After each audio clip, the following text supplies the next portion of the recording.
En lo profundo del vacío entre las estrellas, acecha algo que desafía todo lo que creemos saber sobre la materia. No son agujeros negros.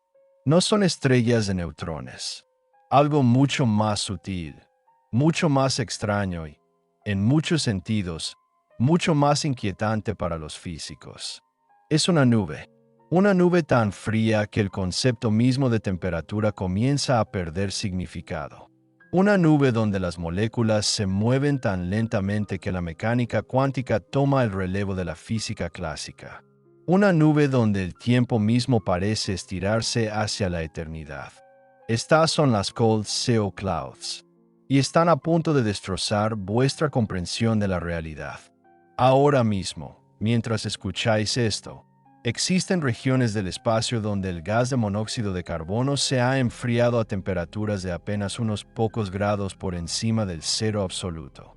Estamos hablando de menos 270 grados Celsius. A estas temperaturas, sucede algo extraordinario.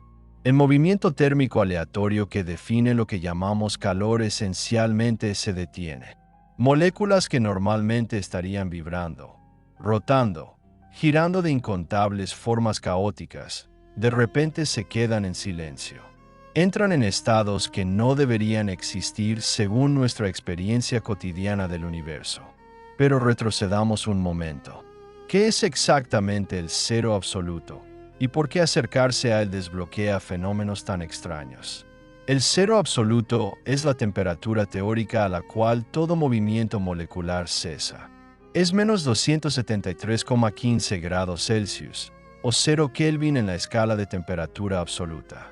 No es simplemente frío. Es la ausencia de energía térmica en sí misma. La planta baja de la temperatura. El sótano del universo. Aquí está la cuestión. Sin embargo, nunca se puede alcanzar realmente el cero absoluto. Esto no es solo una limitación práctica, como decir que no se puede viajar más rápido que la luz porque se necesitaría energía infinita.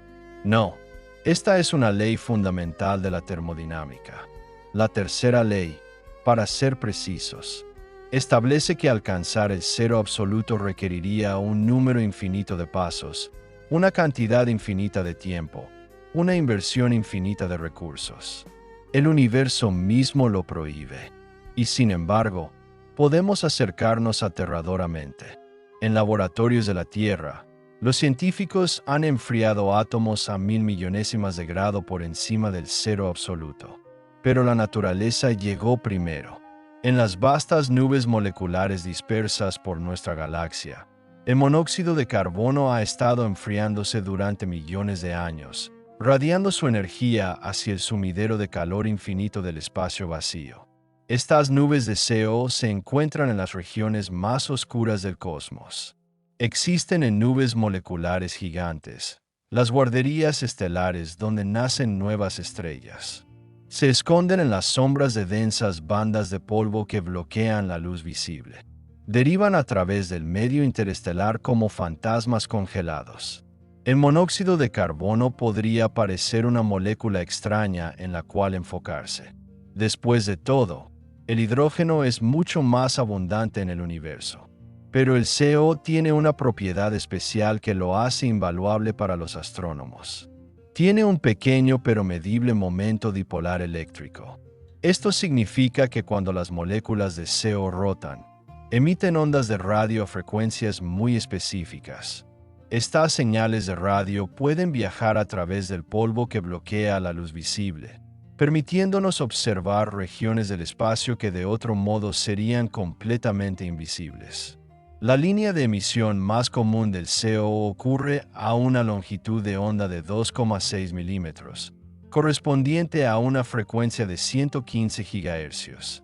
Cuando apuntamos radiotelescopios a nubes oscuras en el espacio y sintonizamos esta frecuencia, podemos mapear la distribución y movimiento del gas frío con extraordinaria precisión. Pero la temperatura de estas nubes nos dice algo profundo sobre la física del cosmos. Cuando los astrónomos midieron por primera vez la temperatura del CO interestelar en los años 70, encontraron algo inesperado. Las nubes no solo eran frías, Eran más frías de lo que tenían derecho a ser. Algunas regiones mostraban temperaturas de apenas 10 Kelvin. Otras caían a 7 Kelvin. Las nubes moleculares más frías conocidas en el universo registran alrededor de 3 a 4 Kelvin, apenas por encima de la radiación cósmica de fondo de microondas que llena todo el espacio. 3 Kelvin. Dejad que eso escale. Son 3 grados por encima del suelo absoluto de la temperatura.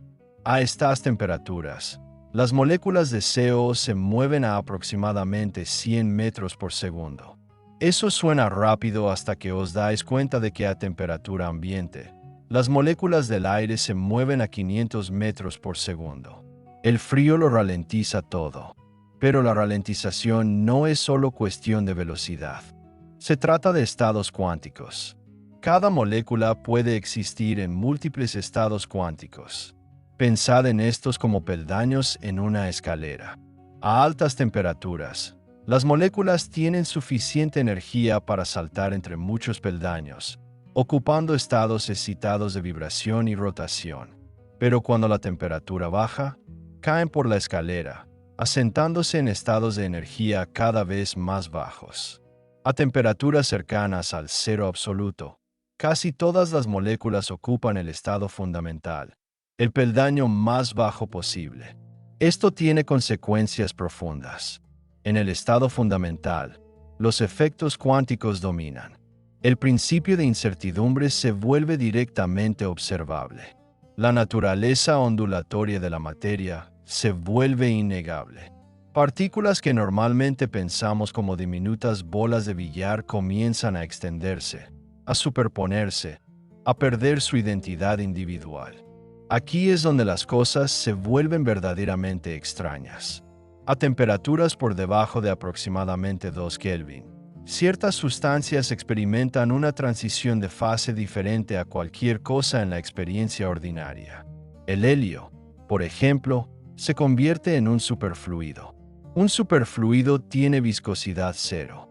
Puede fluir sin ninguna resistencia en absoluto. Puede trepar por las paredes de su contenedor y escapar. Puede pasar a través de huecos tan pequeños que los líquidos normales estarían completamente bloqueados. La superfluidez es un fenómeno cuántico macroscópico. Los átomos en un superfluido están todos ocupando el mismo estado cuántico, comportándose como una única onda coherente en lugar de como partículas individuales. Se convierten en lo que los físicos llaman un condensado de Bose-Einstein. Ahora bien, las moléculas de CO en nubes interestelares no forman condensados de Bose-Einstein. Las densidades son demasiado bajas, y las temperaturas, aunque gélidas según cualquier estándar normal, siguen siendo demasiado altas para tales estados exóticos. Pero están lo suficientemente cerca del reino cuántico como para que comiencen a emerger efectos inusuales. Uno de estos efectos se llama efecto túnel cuántico. A temperaturas muy bajas, las partículas no tienen suficiente energía para superar barreras por medios clásicos. Una molécula que se aproxima a una barrera de energía potencial, como una bola rodando hacia una colina, clásicamente simplemente rebotaría si no tuviera suficiente energía para subir. Pero la mecánica cuántica permite un resultado diferente. Debido a que las partículas son también ondas, y las ondas no tienen límites definidos, existe una probabilidad de que la partícula simplemente aparezca al otro lado de la barrera. Atraviesa por túnel, en lugar de pasar por encima. A temperatura ambiente, este efecto es insignificante para la mayoría de los propósitos prácticos. Pero a temperaturas cercanas al cero absoluto, el efecto túnel se vuelve significativo, incluso dominante. En las nubes frías de CO, el efecto túnel cuántico afecta las tasas de reacciones químicas. Reacciones que serían imposiblemente lentas bajo la física clásica pueden proceder a través de vías de túnel. Esto tiene importantes implicaciones para la química del medio interestelar. Considerad la formación de hidrógeno molecular, H2. Dos átomos de hidrógeno colisionando en el espacio no se unirán automáticamente para formar una molécula. La reacción en realidad libera energía, y esa energía tiene que ir a algún lugar. En el vacío del espacio, no hay nada que la absorba. Así que los dos átomos simplemente se separarían rebotando. La solución que encontró la naturaleza involucra granos de polvo. Los átomos de hidrógeno aterrizan en las superficies de diminutas partículas de polvo, se adhieren allí, migran a través de la superficie, se encuentran entre sí y reaccionan. El grano de polvo absorbe el exceso de energía.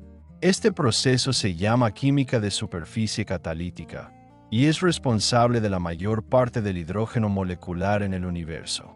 Pero aquí es donde las temperaturas frías importan. A temperaturas muy bajas, los átomos en las superficies de los granos de polvo no tienen suficiente energía térmica para saltar de un sitio a otro. La difusión clásica esencialmente se detiene.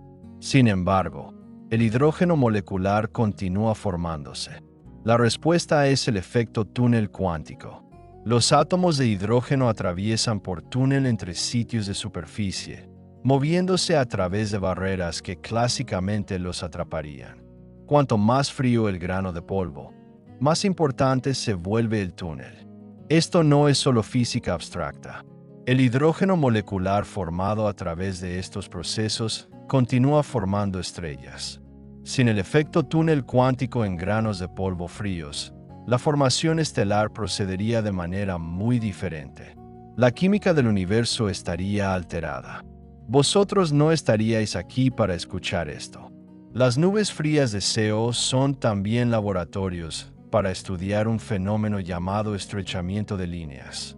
Cuando las moléculas emiten radiación, la longitud de onda no es perfectamente precisa. Siempre hay alguna dispersión, alguna incertidumbre. A temperaturas más altas, esta dispersión está dominada por el efecto Doppler. Las moléculas que se mueven hacia el observador emiten radiación ligeramente desplazada hacia el azul. Las que se alejan emiten desplazada hacia el rojo.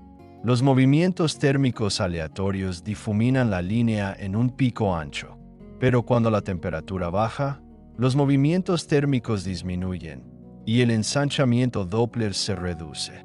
Las líneas se vuelven cada vez más estrechas. En las nubes de CO más frías, las líneas de emisión son tan estrechas que podemos medir velocidades con precisiones de una fracción de metro por segundo. Podemos detectar la suave agitación gravitacional causada por planetas distantes. Podemos ver el lento colapso de nubes que algún día formarán estrellas. Esta precisión revela algo inesperado sobre las nubes moleculares frías. No son estáticas, son entornos dinámicos, complejos, turbulentos. Las observaciones de radio muestran que las nubes de CO contienen flujos supersónicos, ondas de choque, discos en rotación, núcleos en colapso y cáscaras en expansión. La aparente quietud es una ilusión creada por las vastas escalas involucradas. Un movimiento lento en estas nubes podría estar viajando a varios kilómetros por segundo, lo cual es supersónico en el gas frío pero parece estacionario cuando observas desde años luz de distancia. Hablemos un momento sobre la estructura de estas nubes. Las nubes frías de CO no son gotas uniformes de gas. Tienen estructuras intrincadas y filamentosas. Las observaciones con radiotelescopios modernos revelan redes de filamentos delgados, núcleos densos y vacíos cavernosos. Los filamentos típicamente tienen aproximadamente una décima de año luz de ancho, pero pueden extenderse por docenas de años luz. Se parecen inquietantemente a la red de neuronas en un cerebro, o a la estructura de la red cósmica a escalas mucho mayores. ¿Por qué filamentos? La respuesta involucra la interacción de gravedad, turbulencia y campos magnéticos. Los campos magnéticos atraviesan las nubes interestelares, sostenidos por la pequeña fracción de átomos que están ionizados. Estos campos resisten la compresión en direcciones perpendiculares a las líneas de campo, pero permiten que la materia fluya libremente a lo largo de ellas. El resultado es que el gas en colapso tiende a formar estructuras alargadas alineadas con el campo magnético. La turbulencia añade otra capa de complejidad. Los flujos turbulentos supersónicos crean ondas de choque donde el gas se comprime. Estos choques también tienden a producir estructuras filamentosas. La interacción entre campos magnéticos y turbulencia crea la intrincada red que observamos. Los núcleos densos se forman donde los filamentos se cruzan o donde ocurren compresiones particularmente fuertes. Estos núcleos son las partes más frías y densas de la nube. Las temperaturas pueden caer por debajo de 10 Kelvin. Las densidades pueden alcanzar millones de moléculas por centímetro cúbico. Eso sigue siendo un vacío increíblemente duro según los estándares terrestres, pero es lo suficientemente denso para que la gravedad tome control. Cuando un núcleo se vuelve lo suficientemente denso y frío, comienza a colapsar bajo su propia gravedad. Este es el nacimiento de una estrella. El colapso no ocurre suavemente. A medida que el gas cae hacia adentro, gira más rápido, como una patinadora artística que recoge sus brazos. El momento angular impide que el gas caiga directamente sobre la estrella en formación. En cambio, espiralea hacia adentro, formando un disco. Chorros de material salen disparados a lo largo del eje de rotación, atravesando la nube circundante. Todo esto puede rastrearse usando observaciones de SEO. La molécula es como un foco que ilumina la oscuridad, revelando los procesos ocultos de formación estelar. Pero las nubes frías de SEO guardan secretos aún más extraños. En los núcleos más densos y fríos, algo peculiar le sucede al propio SEO. Se congela a temperaturas por debajo de aproximadamente 20 Kelvin, en regiones donde la densidad excede aproximadamente 10.000 moléculas por centímetro cúbico. Las moléculas de SEO comienzan a adherirse a los granos de polvo. Forman mantos helados, mezclados con hielo de agua, hielo de dióxido de carbono y otros volátiles congelados. El SEO en fase gaseosa literalmente desaparece. Esto crea una paradoja. La misma molécula que usamos para observar nubes frías desaparece en las regiones más frías. Los astrónomos llaman a esto agotamiento de SEO, y es un gran desafío para entender las partes más internas de los núcleos de formación estelar. Otras moléculas se convierten en trazadores más útiles en estos entornos extremos. Las especies que contienen nitrógeno como el amoníaco y N2H y no se congelan tan fácilmente y pueden usarse para sondear el gas más denso y frío. Pero incluso estas tienen sus limitaciones. La congelación del SEO en granos de polvo no es solo una inconveniencia observacional. Tiene consecuencias químicas. En las superficies de los granos de polvo, las moléculas congeladas pueden experimentar reacciones que no ocurrirían en la fase gaseosa. Los fotones UV y los rayos cósmicos proporcionan energía para romper enlaces. Se forman radicales y reaccionan. Moléculas orgánicas complejas se construyen, capa por capa. Experimentos de laboratorio han demostrado que condiciones que imitan los granos de polvo interestelar fríos pueden producir aminoácidos, los bloques de construcción de las proteínas. Pueden crear nucleobases, los componentes del ADN y ARN. Los corazones fríos y oscuros de las nubes moleculares pueden ser fábricas para los precursores de la vida. Esto plantea una pregunta profunda. ¿De dónde vinieron los ingredientes químicos para la vida en la Tierra? Una porción ciertamente llegó en cometas y asteroides, remanentes de la formación del sistema solar. Y esos bloques de construcción pueden haberse originado en la oscuridad gélida de una nube molecular, construidos durante millones de años en granos microscópicos de polvo. Somos, literalmente, hijos del frío.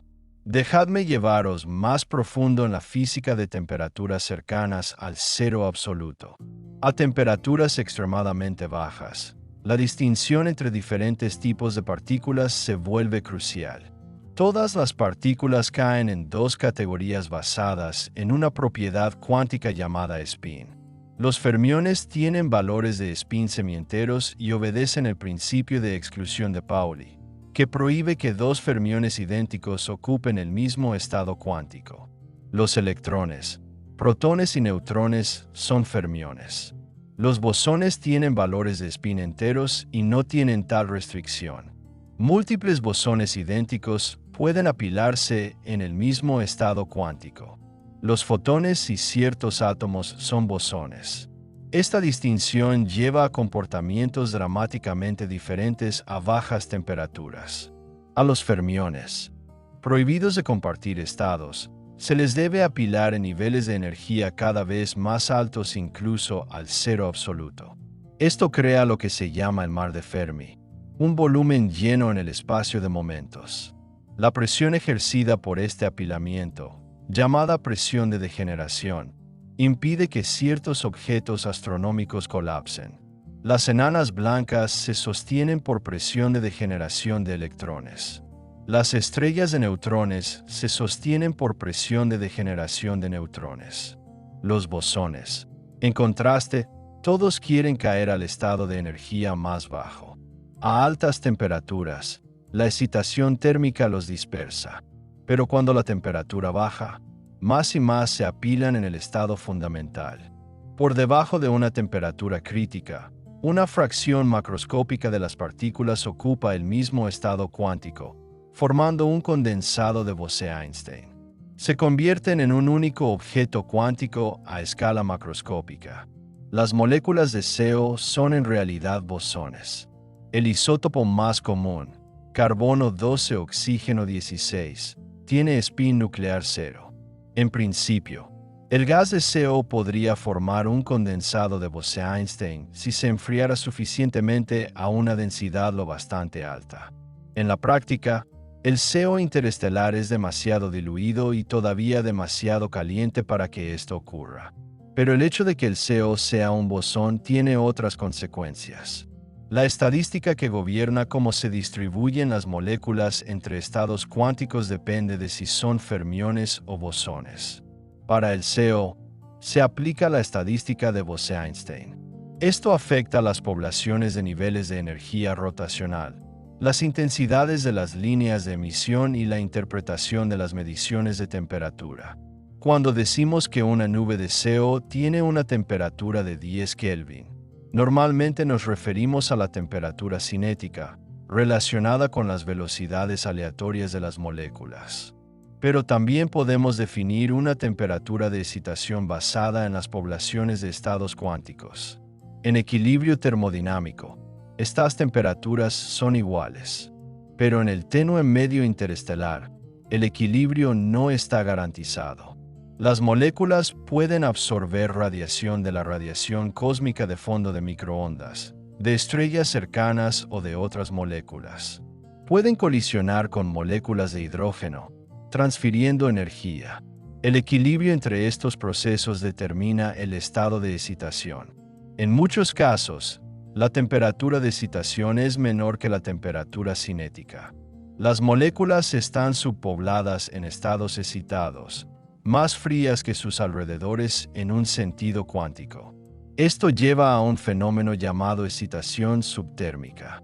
Las moléculas de CO en nubes difusas a menudo muestran temperaturas de excitación cercanas a la temperatura de la radiación cósmica de fondo de microondas de 2,7 Kelvin, incluso cuando la temperatura cinética es significativamente más alta.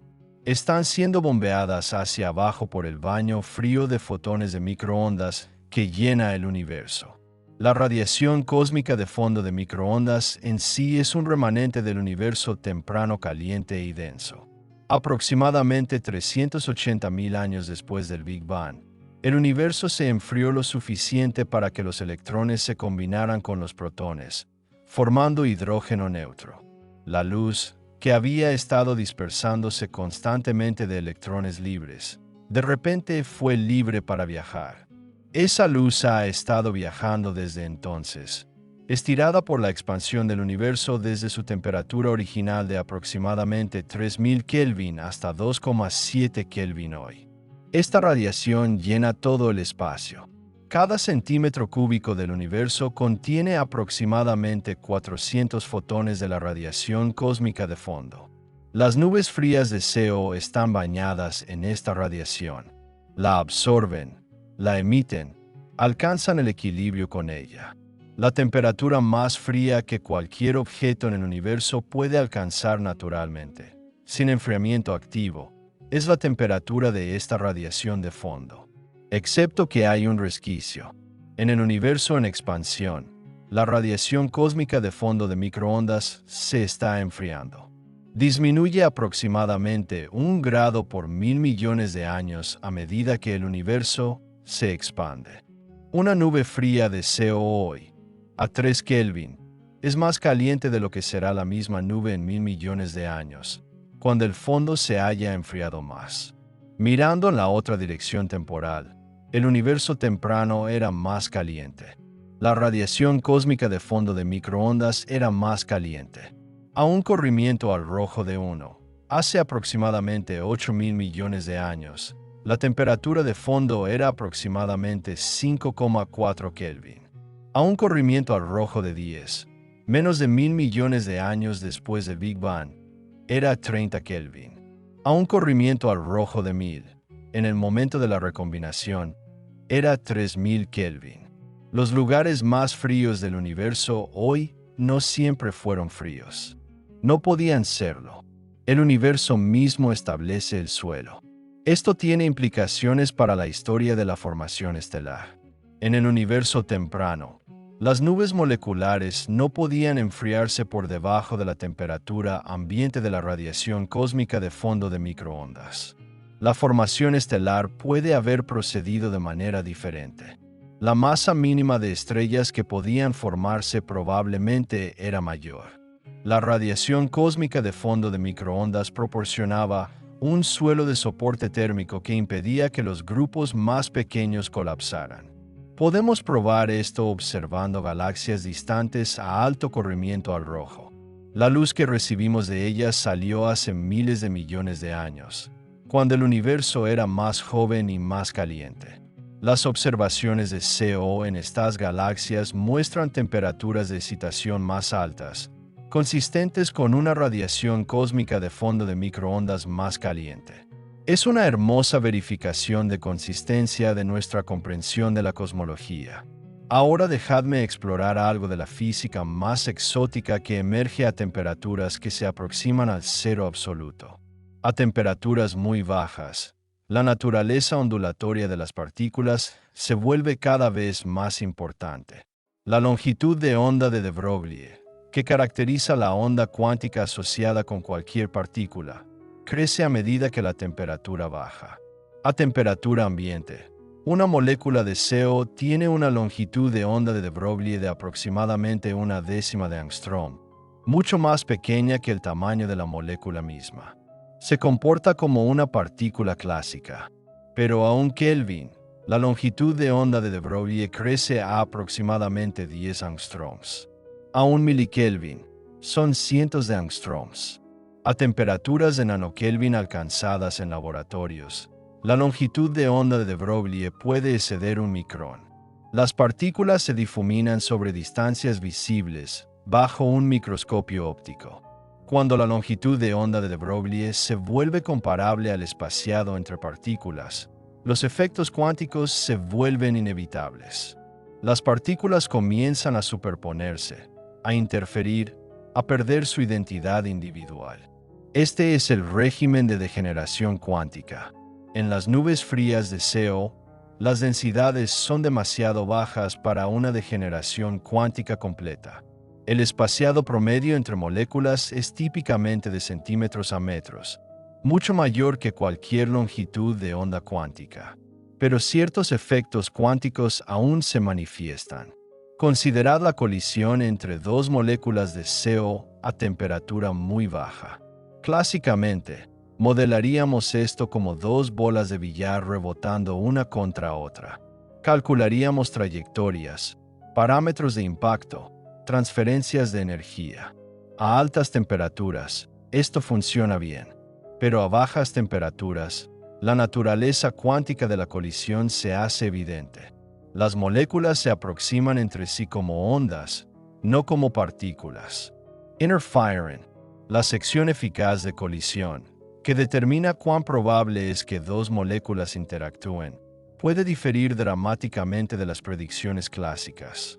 Ciertas resonancias cuánticas pueden aumentar las tasas de colisión, otras pueden suprimirlas. Estos efectos de colisión cuántica influyen en la química de las nubes frías. Las tasas de reacción dependen de cuán a menudo las moléculas colisionan y con qué energía. A bajas temperaturas, los efectos cuánticos modifican ambos. El efecto túnel permite que las reacciones procedan a través de vías clásicamente prohibidas. Las resonancias mejoran ciertos canales mientras suprimen otros. El resultado es una química diferente a cualquier cosa familiar de los laboratorios a temperatura ambiente. Reacciones que serían rápidas se vuelven lentas. Reacciones que deberían ser imposibles proceden eficientemente. La composición molecular de las nubes frías refleja esta exótica química cuántica. Un ejemplo llamativo es el fraccionamiento de deuterio observado en nubes moleculares frías. El deuterio es el isótopo pesado del hidrógeno, con un núcleo que contiene un protón y un neutrón en lugar de solo un protón. En el universo en general, el deuterio es aproximadamente 100.000 veces menos abundante que el hidrógeno ordinario. Fue producido en el Big Bang y ha sido lentamente destruido en estrellas desde entonces. Sin embargo, en las nubes moleculares frías, las moléculas que contienen deuterio son a menudo mucho más abundantes en relación con sus contrapartes que contienen hidrógeno de lo que este ratio sugeriría. El agua deuterada, HDO, puede ser miles de veces más abundante en relación con H2 o de lo que el ratio cósmico de deuterio predeciría. Las moléculas doblemente deuteradas, como D2O y ND3, también están enriquecidas. ¿Por qué sucede esto? La respuesta está en la mecánica cuántica y la pequeña diferencia de masa entre hidrógeno y deuterio. Considerad la reacción entre H3+ y HD, produciendo H2De y H2. A altas temperaturas, esta reacción procede igualmente en ambas direcciones, manteniendo abundancias de equilibrio. Pero a bajas temperaturas, la pequeña diferencia en energía de punto cero entre los productos y reactivos importa. La energía de punto cero es la energía mínima que un sistema cuántico puede tener, incluso al cero absoluto. Es una consecuencia del principio de incertidumbre. No se puede conocer simultáneamente tanto la posición como el momento de una partícula con perfecta precisión. Esta incertidumbre irreducible se manifiesta como una energía mínima. Los isótopos más pesados tienen energías de punto cero más bajas porque se mueven más lentamente. En la reacción anterior, los productos H2 más H2 tienen una energía de punto cero total ligeramente menor que los reactivos H3 más HD, a temperaturas por encima de aproximadamente 50 Kelvin. Esta diferencia de energía es despreciable comparada con la energía térmica, y la reacción procede igualmente en ambas direcciones. Pero a temperaturas por debajo de aproximadamente 30 Kelvin, la diferencia de energía empieza a importar. La reacción va preferencialmente en la dirección de menor energía de punto cero, produciendo H2 y a expensas de H3+. Esto es fraccionamiento de deuterio. El proceso se propaga en cascada. H2 puede reaccionar con HD para formar D2H, D2H y puede reaccionar con HD para formar D3+. A temperaturas por debajo de 10 Kelvin, estas especies múltiplemente deuteradas pueden volverse notablemente abundantes. Las moléculas deuteradas luego transfieren su deuterio a otras especies a través de reacciones subsiguientes. El CO puede convertirse en DCOI, N2H y se convierte en N2DI. El amoníaco se convierte en NH2D, NHD2 e incluso ND3. Observacionalmente, la alta deuteración es un indicador de frío extremo. Cuando los astrónomos encuentran nubes moleculares con fraccionamiento de deuterio que excede el 1%, saben que están observando gas más frío que aproximadamente 15 Kelvin. Es un termómetro cósmico basado en mecánica cuántica. Los núcleos de nubes moleculares más fríos conocidos muestran fraccionamiento de deuterio que excede el 10% en algunas moléculas. Estos son entornos donde las temperaturas han caído por debajo de 7 Kelvin, donde la química está dominada por efectos cuánticos, donde nos aproximamos al suelo establecido por la radiación cósmica de fondo de microondas. ¿Cómo sería existir en tal entorno? Primero, seamos claros, no podríais sobrevivir. Vuestro cuerpo está aproximadamente a 300 Kelvin. Dejados caer en un entorno de 3 Kelvin, radiaríais calor furiosamente. Cada segundo, perderíais energía equivalente a varios cientos de vatios. En minutos, vuestros tejidos externos se congelarían. En horas, seríais un bloque sólido en equilibrio con vuestro entorno. Pero supongamos que pudierais de alguna manera observar sin interactuar. ¿Qué percibiríais? Lo primero que notaríais es la oscuridad. Las nubes frías de CO son opacas a la luz visible. El polvo mezclado con el gas bloquea casi toda la luz estelar. En los núcleos más densos, la extinción visual puede exceder decenas de magnitudes. Eso significa que menos de un fotón en 10.000 millones atraviesa. Vuestros ojos, adaptados a condiciones terrestres, no verían nada más que negrura. Pero si pudierais ver en radio, infrarrojo o longitudes de onda milimétricas, la vista se transformaría. Veríais filamentos brillantes de emisión de CO atravesando el vacío. Veríais núcleos densos iluminandos en amoníaco y hidruro de nitrógeno. Veríais el tenue brillo de granos de polvo, calientes comparados con el gas, radiando en el infrarrojo lejano. Los sonidos serían diferentes también. Por supuesto, el espacio es un vacío. No hay medio para transportar ondas sonoras en el sentido tradicional. Pero el gas mismo soporta ondas de presión. A las increíblemente bajas densidades de las nubes moleculares, estas ondas viajan lentamente y tienen longitudes de onda que se extienden a través de años luz. Son más como procesos geológicos que sonidos, pero están ahí. Movimientos turbulentos, colapsos gravitacionales, ondas de choque de explosiones de supernova, todos crean perturbaciones de presión que se propagan a través del gas frío. El tiempo se sentiría diferente.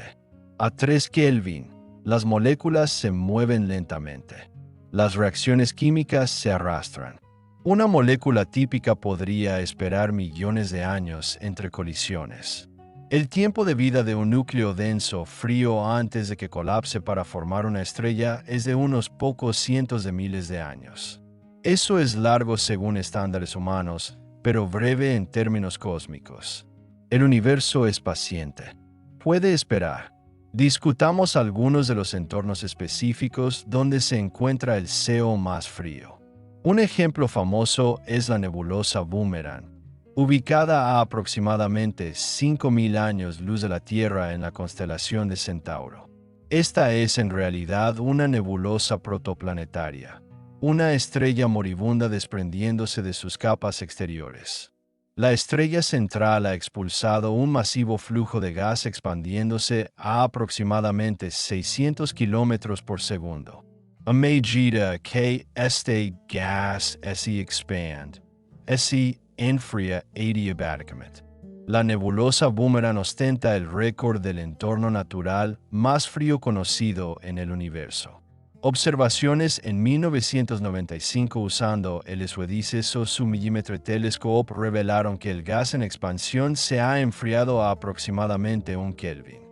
Eso es más frío que la radiación cósmica de fondo de microondas. ¿Cómo es esto posible? ¿No dije que la radiación cósmica de fondo de microondas establece un suelo?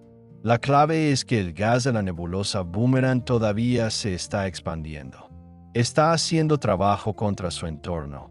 perdiendo energía interna en el proceso. Este enfriamiento adiabático temporalmente baja la temperatura por debajo del campo de radiación ambiente. El gas está absorbiendo fotones de la radiación cósmica de fondo de microondas, calentándose lentamente de nuevo, pero la expansión actualmente está ganando. Esta situación es temporal. Durante miles de años, la expansión se ralentizará y el gas se equilibrará con la radiación cósmica de fondo de microondas.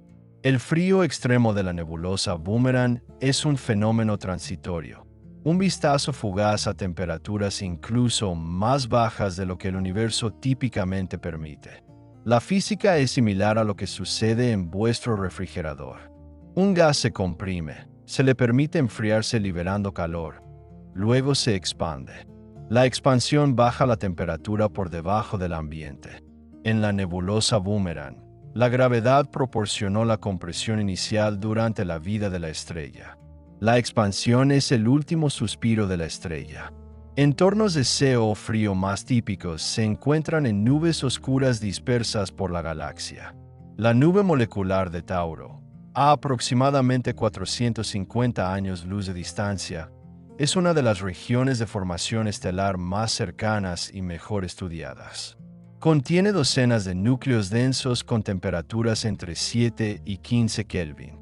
Estrellas jóvenes se están formando en estos núcleos ahora mismo. La nebulosa de la Pipa, en la constelación de Ofiuco, es otra famosa nube oscura. Obtiene su nombre de su forma, parecida a una pipa de fumar en silueta contra las brillantes nubes estelares del centro galáctico. La pipa contiene numerosos núcleos densos, algunos de los cuales muestran evidencia de las etapas más tempranas del colapso gravitacional.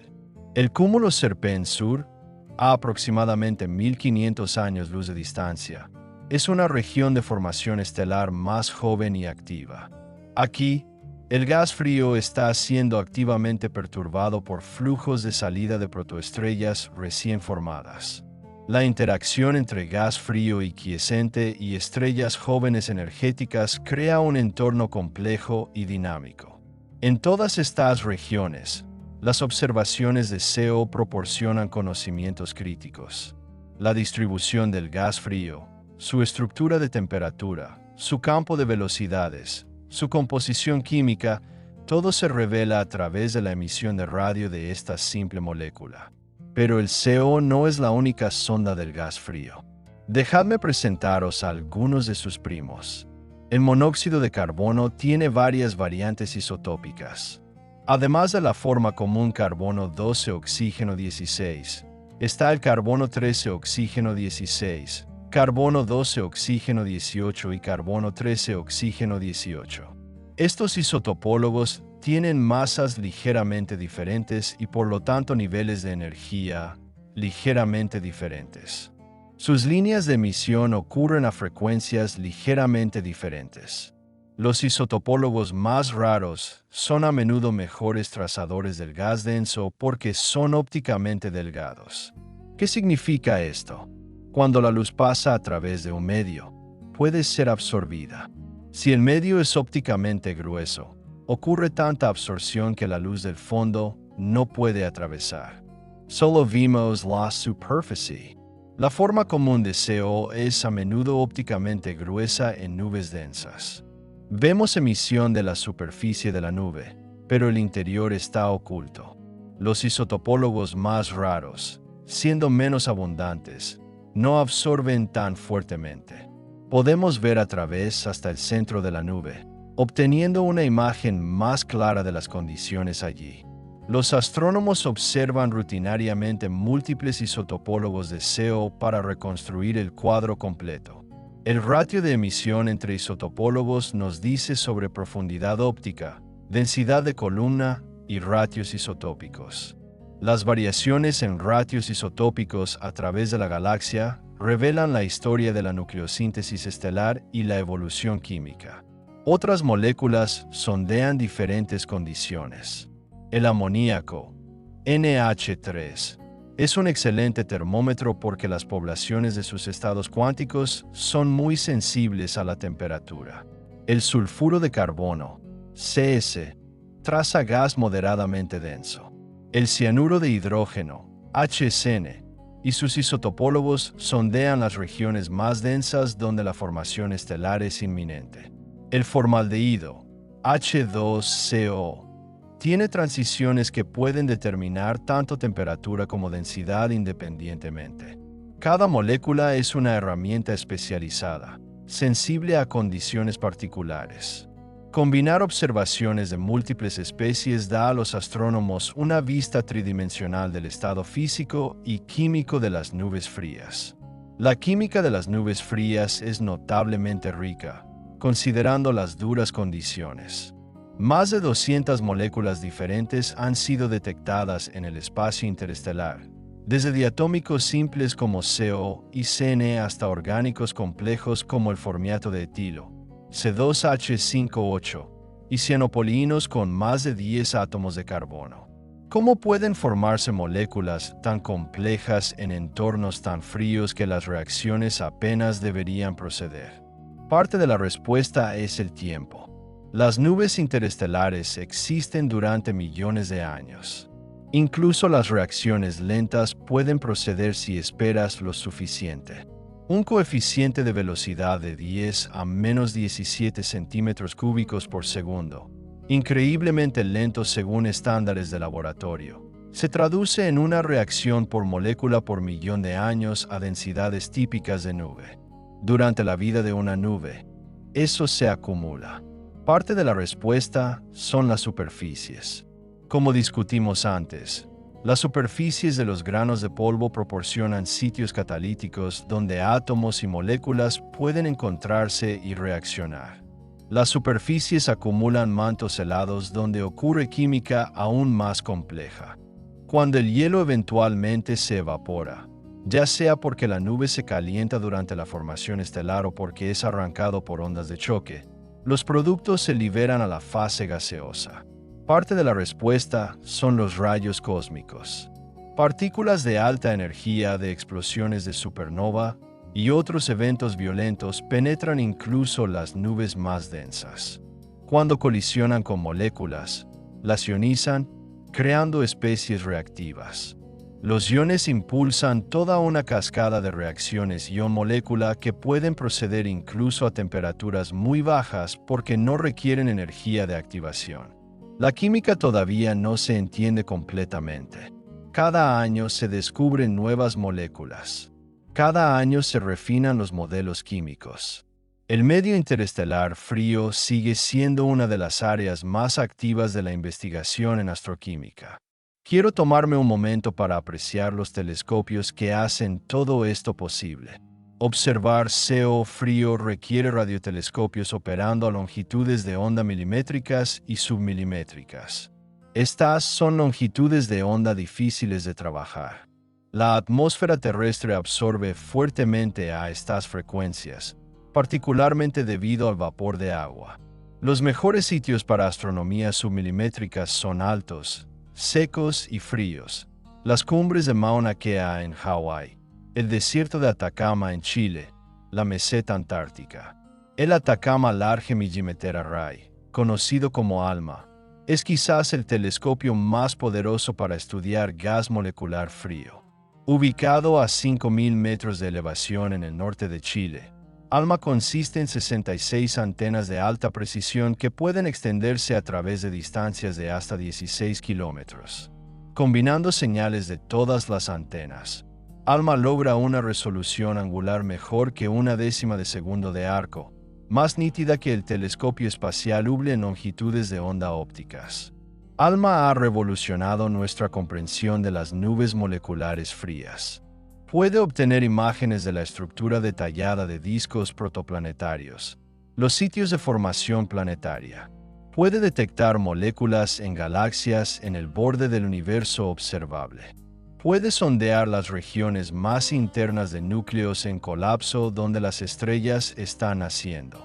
Antes de ALMA, telescopios de plato único como el telescopio de 30 metros del Institut de Radioastronomía Millimétrique, IRAM, en España, El James Clerk Maxwell Telescope en Hawái y el Atacama Submillimeter Telescope Experiment en Chile proporcionaron observaciones fundamentales.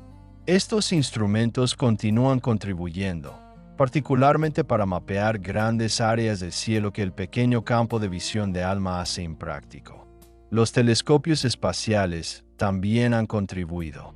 El Observatorio Espacial Herschel, operando de 2009 a 2013, observó en el infrarrojo lejano y submilimétrico desde una órbita más allá de la distancia de la Luna. Libre de absorción atmosférica, Herschel mapeó polvo frío a través de la galaxia con sensibilidad sin precedentes. Reveló la ubicua estructura filamentosa de las nubes moleculares y midió temperaturas de polvo tan bajas como 7 Kelvin. Las instalaciones futuras irán más lejos. El Origins Space Telescope, si es seleccionado para desarrollo, observaría el infrarrojo lejano con sensibilidad que excedería con mucho la de Herschel. El Next Generation Very Large Array proporcionaría imágenes de alta resolución a longitudes de ondas centimétricas, sondeando gas denso con claridad sin precedentes. El Atacama Large Aperture Submillimeter Telescope, ATST, un plato único propuesto de 50 metros, mapearía grandes áreas del cielo a longitudes de ondas submilimétricas mucho más rápido que ALMA. Cada nuevo telescopio abre nuevas ventanas al universo frío. Dejadme volver a la física por un momento. Hay un concepto que no he explicado completamente todavía: la competencia entre calentamiento y enfriamiento en las nubes moleculares. Las nubes no simplemente radian pasivamente su calor. Están constantemente recibiendo energía de su entorno. Los rayos cósmicos depositan energía cuando ionizan moléculas. Los fotones ultravioleta de estrellas distantes penetran las capas exteriores y calientan el gas. Los movimientos turbulentos se disipan, convirtiendo energía cinética en calor. Las estrellas jóvenes incrustadas en las nubes vierten radiación y vientos. La temperatura de una nube representa el equilibrio entre calentamiento y enfriamiento. Si el calentamiento domina, la nube se calienta. Si el enfriamiento domina, se enfría. El equilibrio se alcanza cuando los dos están balanceados. El mecanismo primario de enfriamiento a bajas temperaturas es la emisión de líneas de moléculas. El CO es uno de los refrigerantes más importantes. Cuando una molécula de CO es excitada por una colisión, puede radiar esa energía como un fotón. El fotón escapa de la nube, llevándose energía consigo. Así es como la nube pierde calor. La eficiencia del enfriamiento por CO depende de varios factores. Primero, necesitan ocurrir colisiones para excitar el CO. A muy bajas densidades, las colisiones son raras y el enfriamiento es lento. Segundo, los fotones emitidos necesitan escapar. Si la nube es ópticamente gruesa, los fotones son reabsorbidos antes de que puedan salir, y el enfriamiento se reduce. Tercero, el CO necesita estar presente en la fase gaseosa. Si está congelado en granos de polvo, no puede enfriar el gas. A altas temperaturas, otras especies se vuelven refrigerantes importantes. El carbono ionizado, C, domina el enfriamiento en las capas exteriores de las nubes donde penetran los fotones UV. El oxígeno neutral contribuye en algunas condiciones. Los granos de polvo, calentados por la luz estelar, pueden calentar o enfriar el gas dependiendo de su temperatura relativa a la temperatura del gas. El balance térmico detallado de una nube molecular involucra docenas de procesos de calentamiento y enfriamiento, todos interactuando de formas complejas. Las simulaciones numéricas rastrean estos procesos, resolviendo las ecuaciones de transferencia radiativa junto con las ecuaciones de hidrodinámica y química. Estas simulaciones reproducen muchas de las propiedades observadas de las nubes frías, dándonos confianza de que entendemos la física subyacente. Un resultado clave de estas simulaciones es que las nubes moleculares son térmicamente inestables sobre ciertos rangos de densidad y campo de radiación. Pequeñas perturbaciones crecen, llevando a la formación de grumos densos fríos incrustados en gas difuso más caliente. Esta inestabilidad térmica puede ser uno de los impulsores de la formación de estructura en el medio interestelar. La inestabilidad gravitacional es el otro impulsor principal. Cuando una región de gas se vuelve lo suficientemente densa y fría, su autogravedad supera la presión interna. Comienza a colapsar. El umbral para la inestabilidad gravitacional está dado por la masa de Jeans, que depende de la temperatura y la densidad. Temperaturas más bajas significan masas de Jeans más pequeñas. Las nubes frías pueden fragmentarse en piezas más pequeñas que las nubes calientes. Por esto la temperatura importa tanto para la formación estelar. En una nube caliente, solo fragmentos masivos pueden colapsar, formando solo estrellas masivas. En una nube fría, fragmentos pequeños pueden colapsar, formando estrellas de baja masa también. La distribución de masas estelares, llamada la función de masa inicial, está influenciada por la estructura de temperatura de la nube natal. Entender que controla las temperaturas de las nubes es por lo tanto crucial para entender la formación estelar a través del universo. Hablemos de qué sucede cuando las nubes frías finalmente colapsan para formar estrellas. El proceso comienza lentamente. Un núcleo denso, quizás de una décima de año luz de diámetro y conteniendo unas pocas masas solares de gas, comienza a contraerse. Al principio, la contracción es lenta, limitada por el tiempo que tarda el gas en fluir a través del campo magnético. Esta fase puede durar 100.000 años o más. A medida que el núcleo se contrae, su centro se vuelve más denso. Eventualmente, se forma una protoestrella, un pequeño objeto caliente en el centro de la envoltura en caída. La protoestrella crece acretando material de su entorno, pero no puede acretar directamente. El momento angular envía el gas a órbita, formando un disco. El disco es un objeto fascinante por derecho propio. Es frío, típicamente de 10 a 100 Kelvin en sus partes exteriores, calentándose a más de 1000 Kelvin cerca de la estrella. Las observaciones de SEO trazan la estructura del disco, revelando curvas de rotación que siguen las leyes de Kepler. Estos discos son los lugares de nacimiento de los planetas. La estrella joven también impulsa poderosos flujos de salida. Chorros de gas ionizado salen disparados a lo largo del eje de rotación a cientos de kilómetros por segundo. Vientos moleculares más lentos barren el gas circundante. Estos flujos de salida inyectan energía y momento en la nube progenitora, eventualmente dispersándola. El proceso completo, desde núcleo denso frío hasta estrella completamente formada, toma unos pocos millones de años. Es breve en escalas de tiempo cósmicas, pero demasiado lento para observar en una vida humana. Vemos el proceso observando muchos sistemas diferentes en diferentes etapas, ensamblando una imagen compuesta como fotogramas de una película. A través de todo esto, el SEO permanece como nuestra guía fiel. En la envoltura en caída, vemos líneas de absorción anchas mientras el gas frío cae hacia nosotros.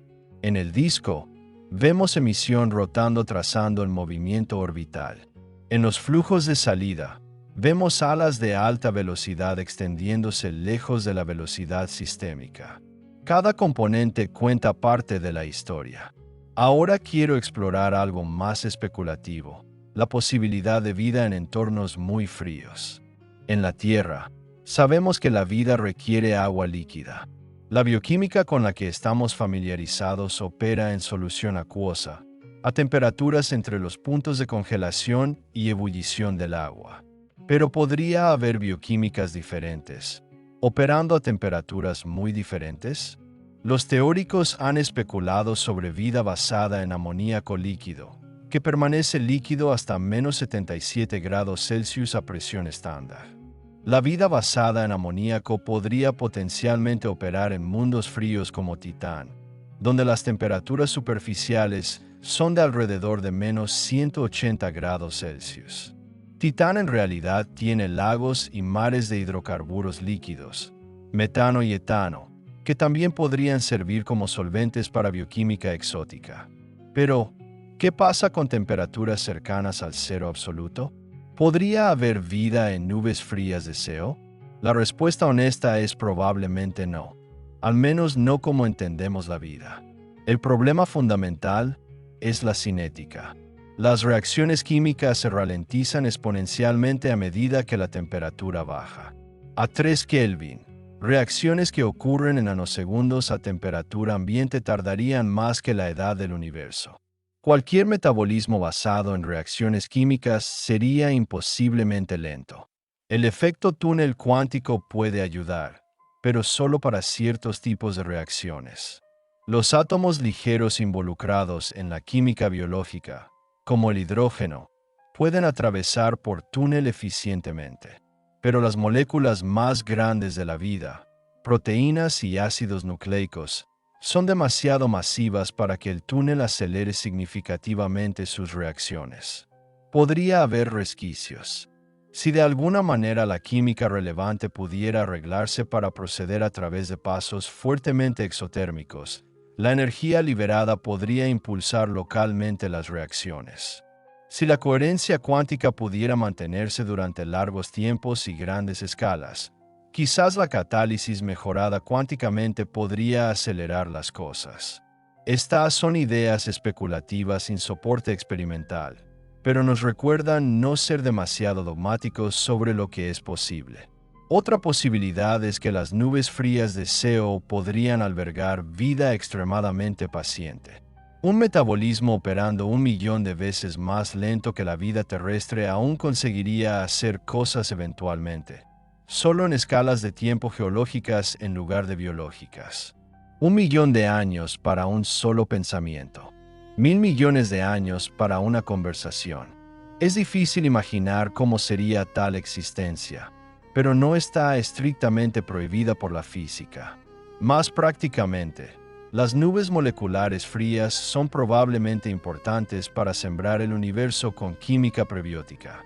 Las moléculas orgánicas complejas formadas en granos de polvo fríos, entregadas a planetas jóvenes por cometas y asteroides, pueden proporcionar las materias primas para el origen de la vida.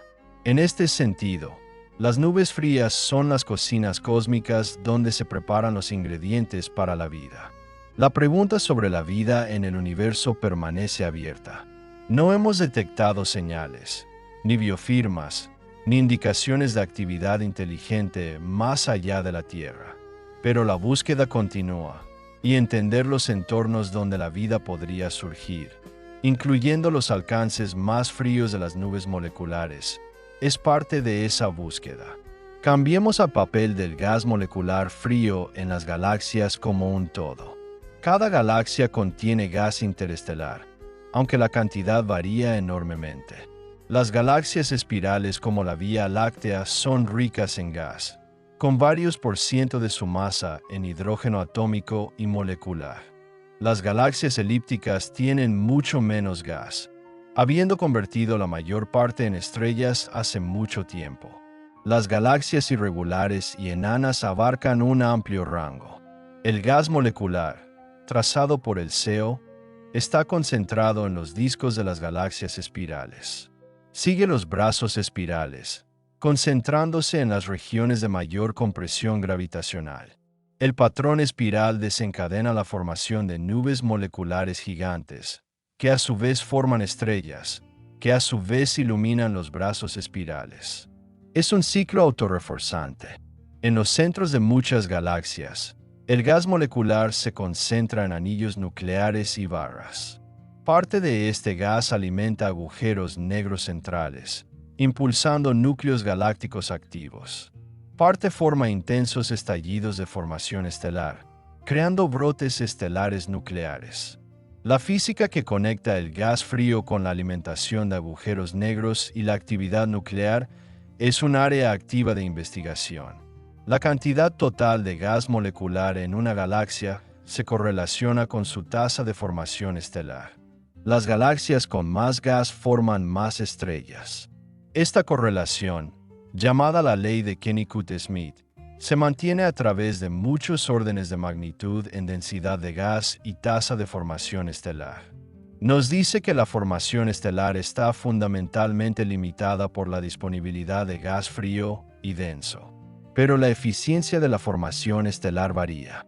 En discos quiescentes como la Vía Láctea, solo aproximadamente el 1% del gas molecular se convierte en estrellas cada 100 millones de años. En galaxias con estallido estelar, la eficiencia puede ser 10 veces mayor. Algo además de solo la presencia de gas debe controlar la tasa de conversión. Ese algo es probablemente una combinación de factores: el estado turbulento del gas, la intensidad de la retroalimentación de las estrellas jóvenes, el papel de los campos magnéticos y el potencial gravitacional general. Desenmarañar estos factores es uno de los grandes desafíos para entender la evolución galáctica. Las observaciones de CO en galaxias distantes han revelado algo notable. En el universo temprano, las galaxias contenían mucho más gas molecular que galaxias similares hoy. A un corrimiento al rojo de 2. Hace aproximadamente 10.000 millones de años, las galaxias típicas formadoras de estrellas tenían fracciones de gas del 50% o más, comparadas con el 10% o menos hoy. El universo ha estado agotando sus reservas de gas. Este agotamiento de gas ayuda a explicar el declive de la formación estelar cósmica. La densidad de tasa de formación estelar del universo alcanzó su máximo alrededor de corrimiento al rojo 2 y ha estado declinando desde entonces. Estamos viviendo en el crepúsculo de la era de formación estelar. Eventualmente, el gas se agotará, la formación estelar cesará, y el universo se oscurecerá. Eso está muy lejos en el futuro. Billones de años. Nada de qué preocuparse hoy. Pero es humillante darse cuenta de que nuestro universo activo y formador de estrellas es una fase temporal, no el estado permanente de las cosas. Dejadme contaros sobre algunos de los entornos moleculares fríos más extraños del universo. Titán, la luna más grande de Saturno, tiene una densa atmósfera de nitrógeno y temperaturas superficiales de alrededor de 94 Kelvin. No es tan frío como el espacio interestelar, pero es lo suficientemente frío para que el metano exista como líquido. Nubes de metano se forman en la atmósfera de Titán. Lluvia de metano cae sobre la superficie. Ríos y lagos de metano líquido salpican el paisaje. Titán no tiene CO significativo en su atmósfera, pero tiene química orgánica compleja. La luz ultravioleta y las partículas energéticas rompen el nitrógeno y el metano, iniciando cadenas de reacciones que producen una neblina de brumas orgánicas. Estas partículas se asientan en la superficie, construyendo depósitos orgánicos durante miles de millones de años. En cierto modo, Titán es un análogo frío de la Tierra temprana. La química orgánica que ocurre allí puede ser similar a la química prebiótica que precedió a la vida en nuestro planeta. Pero las temperaturas frías ralentizan todo. Lo que podría haber tomado miles de años en la Tierra cálida podría tomar miles de millones de años en el frío Titán. Tritón, la luna más grande de Neptuno, es aún más fría, alrededor de 38 Kelvin. Su superficie está cubierta de nitrógeno congelado, con trazas de monóxido de carbono congelado, dióxido de carbono y metano. Géiseres erupcionan desde la superficie, arrojando gas nitrógeno a la delgada atmósfera. Se cree que Tritón es un objeto capturado del cinturón de Kuiper, un mundo congelado de los confines del sistema solar. Plutón y otros objetos del cinturón de Kuiper comparten el carácter congelado de Tritón. La misión New Horizons reveló la compleja geología superficial de Plutón, incluyendo montañas de hielo de agua, llanuras de hielo de nitrógeno y glaciares de monóxido de carbono congelado. La temperatura superficial es de aproximadamente 40 Kelvin. Es un mundo congelado, pero no un mundo muerto. El calor interno aún puede impulsar actividad geológica. Los cometas son aún más fríos en sus órbitas distantes. En la nube de Oort, Billones de cuerpos helados orbitan el Sol a distancias de decenas de miles de unidades astronómicas. Las temperaturas superficiales allí están a solo unos pocos Kelvin por encima de la radiación cósmica de fondo de microondas. Estos son los objetos más fríos ligados a nuestro sistema solar. Cuando los cometas caen hacia el interior, se calientan. Los volátiles congelados subliman, formando las espectaculares colas que han asombrado a los humanos a lo largo de la historia. El gas liberado de los cometas ha sido estudiado espectroscópicamente, revelando un rico inventario de moléculas incluyendo CO, dióxido de carbono, agua, metanol, formaldehído, cianuro de hidrógeno y muchas otras. Los cometas son muestras congeladas de la nebulosa solar, preservando la composición química de la nube que formó el Sol y los planetas.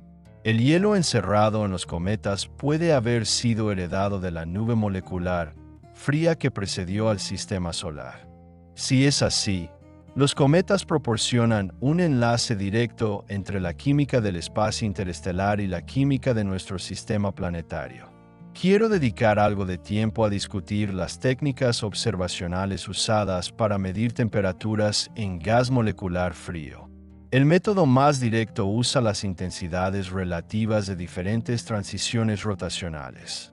Las moléculas de CO pueden rotar a diferentes velocidades, correspondiendo a diferentes estados cuánticos etiquetados por el número cuántico rotacional J. La transición J igual a 1 a 0 produce la familiar línea de 2,6 milímetros. Transiciones más altas, como J igual a 2 a 1 a 1,3 milímetros o J igual a 3 a 2 a 0,87 milímetros, requieren más energía para excitarse. A temperaturas más altas, las moléculas tienen suficiente energía colisional para poblar estados J más altos, y las transiciones de alto J son fuertes. A temperaturas más bajas, solo los estados J más bajos están poblados, y las líneas de alto J son débiles. Midiendo el ratio de intensidades de líneas, los astrónomos pueden inferir la temperatura de excitación. Este método tiene advertencias. Las poblaciones dependen no solo de la temperatura, sino de la densidad. A bajas densidades, las colisiones son demasiado raras para mantener el equilibrio térmico, y las poblaciones no reflejan la temperatura cinética. La temperatura de excitación inferida es entonces un límite inferior. Se necesitan modelos detallados para interpretar las observaciones. El amoníaco proporciona una medición de temperatura más limpia. La molécula de amoníaco tiene una propiedad mecánico-cuántica particular llamada inversión. El átomo de nitrógeno puede atravesar por túnel de un lado a otro a través del plano de los tres átomos de hidrógeno, creando dos estados de energía ligeramente diferentes. La diferencia de energía entre estos estados de inversión depende sensiblemente de la temperatura. Midiendo las intensidades relativas de diferentes transiciones de inversión del amoníaco, los astrónomos pueden determinar la temperatura del gas con buena precisión, especialmente en el rango de 10 a 100 Kelvin. El amoníaco es por lo tanto un caballo de batalla para mediciones de temperatura en núcleos fríos. Otras moléculas tienen sus propias transiciones sensibles a la temperatura. El formaldehído tiene un par de líneas cuyo ratio es un buen termómetro. El metanol tiene rotación interna compleja que lo hace sensible a la temperatura. Cada molécula requiere modelos específicos para interpretar, pero juntas proporcionan una imagen completa. Las temperaturas del polvo pueden medirse independientemente de la distribución espectral de energía.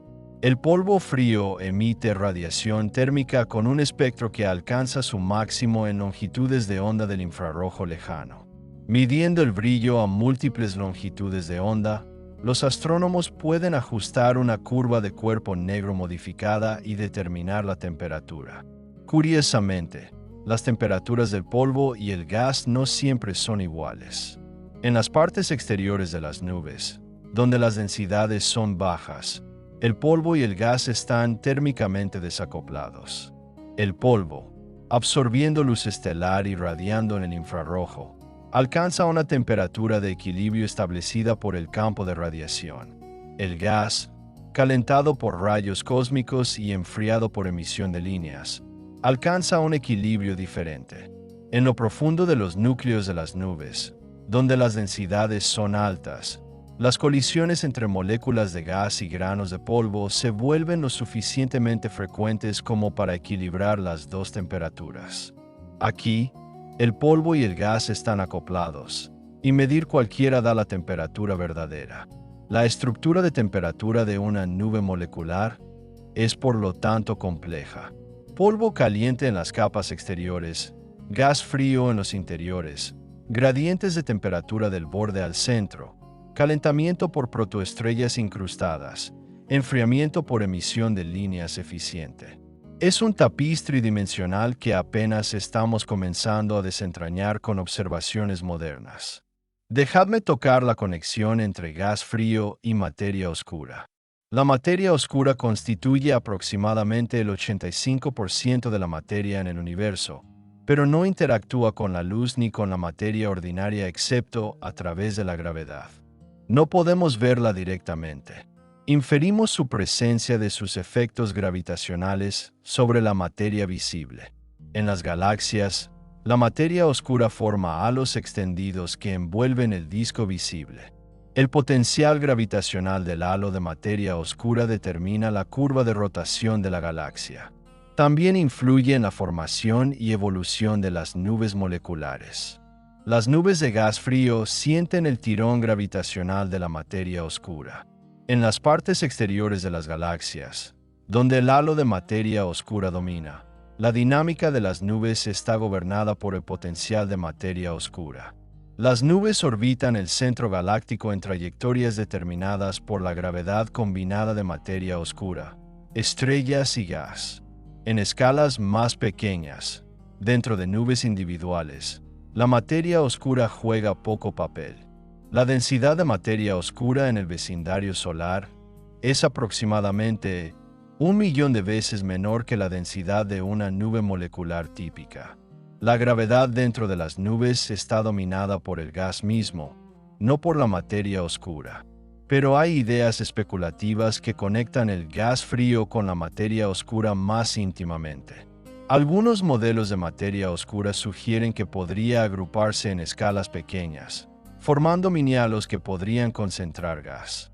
Otros modelos proponen interacciones entre materia oscura y materia ordinaria que podrían crear efectos observables en los entornos más fríos. Ninguna de estas ideas ha sido confirmada. La materia oscura sigue siendo uno de los grandes misterios de la física, pero estudiar gas molecular frío empuja nuestra comprensión de la materia a sus límites, y quién sabe qué conexiones podrían emerger.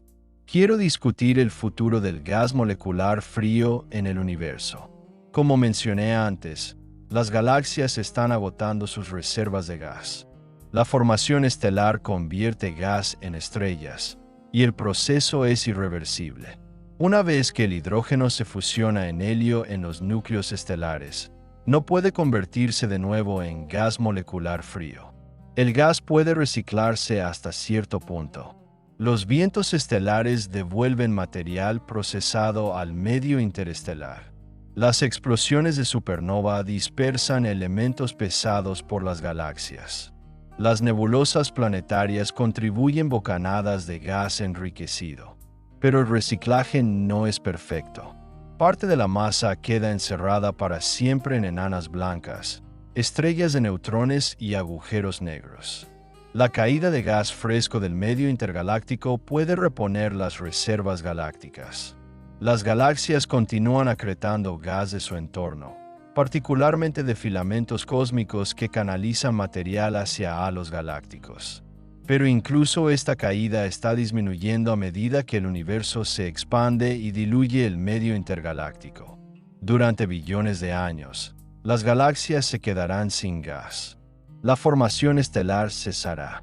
Las poblaciones estelares envejecerán, oscureciéndose a medida que las estrellas más masivas mueran y no sean reemplazadas. Eventualmente, solo quedarán enanas rojas, quemando lentamente su combustible de hidrógeno en escalas de tiempo de billones de años. En este futuro lejano, las nubes moleculares frías serán raras o estarán ausentes. El monóxido de carbono que nos permite estudiar estas nubes estará encerrado en remanentes estelares o dispersado a densidades indetectables. El universo será un lugar más frío, más oscuro, más vacío. Pero ese no es el final de la historia. Incluso en el futuro lejano, las fluctuaciones aleatorias pueden concentrar materia. Los halos de materia oscura pueden continuar formándose por inestabilidad gravitacional. Dado suficiente tiempo, incluso configuraciones increíblemente improbables eventualmente ocurrirán. El universo tiene la eternidad para esperar. Algunos cosmólogos han especulado sobre un futuro lejano, una era estelar cuando nuevas estructuras se forman de los restos de las viejas. Otros ven una era oscura sin fin de remanentes que decaen lentamente. El destino final del universo depende de física que aún no entendemos, la naturaleza de la energía oscura, la estabilidad del vacío, la posibilidad de nuevas transiciones de fase. Lo que sí sabemos es que ahora mismo, en este momento cósmico, tenemos nubes moleculares frías. Tenemos formación estelar. Tenemos la riqueza química que permite que estructuras complejas, incluyendo la vida, existan. Deberíamos apreciar este momento fugaz de fecundidad cósmica. Dejadme traer las cosas de vuelta a la perspectiva humana. ¿Qué significa todo esto para nosotros? Las nubes frías de CO dispersas por nuestra galaxia son la materia prima para futuros sistemas solares. La nube que formó nuestro Sol, hace 4.500 millones de años, probablemente era similar a las nubes que observamos hoy. Era fría, quizás de 10 a 20 Kelvin. Contenía CO y otras moléculas.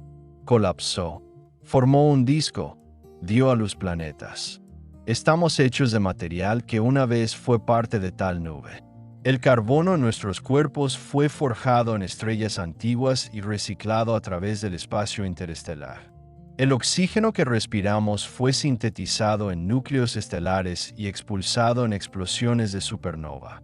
Estos átomos derivaron a través de nubes moleculares frías, se congelaron en granos de polvo, fueron incorporados en planetesimales helados, y eventualmente encontraron su camino a la Tierra. Cuando estudiamos nubes frías de CO, estamos estudiando nuestros propios orígenes. Estamos trazando el camino desde el hidrógeno primordial hasta la vida compleja. Estamos entendiendo los procesos cósmicos que hicieron posible nuestra existencia. Por esto la astronomía importa. No por aplicaciones prácticas, aunque esas existen. No por prestigio nacional, aunque eso impulsa la financiación, sino por entender nuestro lugar en el universo. Por reconocer que no estamos separados del cosmos, sino que somos parte de él, hechos de su sustancia, gobernados por sus leyes, participantes en su historia en desarrollo. El frío entre las estrellas una vez pareció vacío, sin vida, irrelevante para las preocupaciones humanas. Ahora sabemos que es un crisol de química, una fábrica de moléculas, una guardería de estrellas. El frío no es nada. Es el útero de todo. A medida que nuestra tecnología mejora, aprenderemos más. Mapearemos la estructura detallada de las nubes moleculares con mejor resolución. Identificaremos moléculas más complejas, quizás incluyendo precursores directos de la vida. Entenderemos la física que conecta turbulencia, campos magnéticos y gravedad en exquisito detalle. Observaremos la formación estelar en tiempo real, rastreando cambios durante vidas humanas en las nubes más cercanas. Quizás descubrimos sorpresas. La física tiene una manera de confundir las expectativas. El comportamiento cuántico de la materia ultrafrío ya ha revelado fenómenos como la superfluidez y la condensación de Bose-Einstein que nadie anticipó antes de que se desarrollara la mecánica cuántica. ¿Qué otras sorpresas acechan en los rincones más fríos del universo? Quizás encontraremos que las condiciones para la vida son más comunes de lo que pensábamos, que la química cósmica produce precursores biológicos ubicuamente. Quizás encontraremos signos de la vida misma, en nuestro sistema solar o más allá. La búsqueda continúa, guiada por nuestra comprensión de los entornos donde la vida podría emerger. O quizás aprenderemos que la Tierra es rara, que la cadena de eventos que lleva del gas frío a la vida inteligente es tan improbable que estamos solos en el universo observable. Ese sería un tipo diferente de conocimiento, humillante y aislante, pero conocimiento al fin. De cualquier manera, el estudio de las nubes frías de SEO nos conecta con las preguntas más grandes. ¿De dónde venimos? ¿De qué estamos hechos? ¿A dónde vamos? ¿Estamos solos? La ciencia no puede responder todas estas preguntas, pero las ilumina. Reemplaza la mitología con medición, la especulación con observación, el miedo con comprensión. La próxima vez que miréis al cielo nocturno, recordad que entre esas estrellas hay oscuridad, y en esa oscuridad, fría más allá de la imaginación, las moléculas derivan, colisionan y radian. La química sucede en escalas de tiempo de millones de años. Las estrellas nacen y mueren, y de alguna manera, a través de procesos que todavía estamos desentrañando, vosotros emergisteis, una criatura de calor y luz, mirando hacia atrás a la frialdad y oscuridad de donde vinisteis. Esa es la historia de las nubes frías de SEO. No solo física, no solo astronomía, sino la historia de la materia volviéndose consciente de sí misma. La historia del universo mirando hacia atrás al universo y preguntando, ¿por qué? ¿Cómo? ¿Qué sigue?